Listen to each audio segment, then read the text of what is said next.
अहिल्यानगर जिल्ह्यातील शेगाव तालुक्यातून महत्त्वाची ग्रामपंचायत बातमी। ग्रामपंचायतीच्या थकीत कर वसुलीसाठी ग्रामस्थांनी सहकार्य करावे असे आवाहन सेवा संस्थेचे चेअरमॅन रामनाथजी राजपुरे यांनी केले। तर ग्रामपंचायतीचे लोकनियुक्त सरपंच डॉक्टर राम बामदळे यांनी सांगितले की ग्रामपंचायतीच्या थकीत करावर शासनाकडून देण्यात आलेली 50% सवलतीची मुदत 31 डिसेंबर पर्यंतच आहे।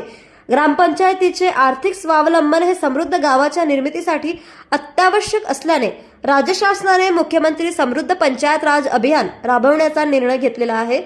या अभियानांतर्गत निवासी मालमत्ता कर, घरपट्टी, पाणीपट्टी आदी करांवर 50% सवलत देण्याचा निर्णय शासनाने घेतला असून या निर्णयाला ग्रामीण भागात चांगलाच प्रतिसाद मिळत आहे।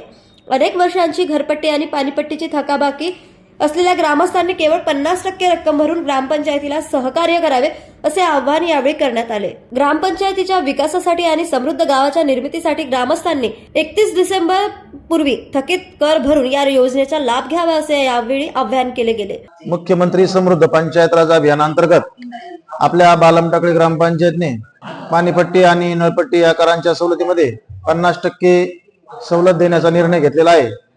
तर या माध्यमातून सर्व नागरिकांनी आपल्याकडे असणारी पाणीपट्टी आणि नळपट्टी यामध्ये जी थकबाकी आहे या थकबाकीच्या 50% रक्कम भरून या योजनेचा फायदा घ्यावा आणि जास्तीत जास्त घरपट्टी आणि पाणीपट्टी ग्रामपंचायतकडे भरून आपली ग्रामपंचायत 100% वसुलीमध्ये यावी यासाठी ग्रामपंचायतला सहकार्य करावे अशी सर्व ग्रामस्थांना आपल्या ग्रामपंचायतीच्या माध्यमातून विनंती करण्यात येत आहे।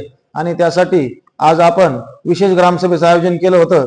त्यामधून सुद्धा आपण लोकांना नळपट्टी आणि पाणीपट्टी भरून मुख्यमंत्री समृद्ध पंचायत राज अभियान अंतर्गत दिल्या जाणाऱ्या 50% सवलतीचा फायदा घेण्याचे आवाहन करण्यात आलेले आहे।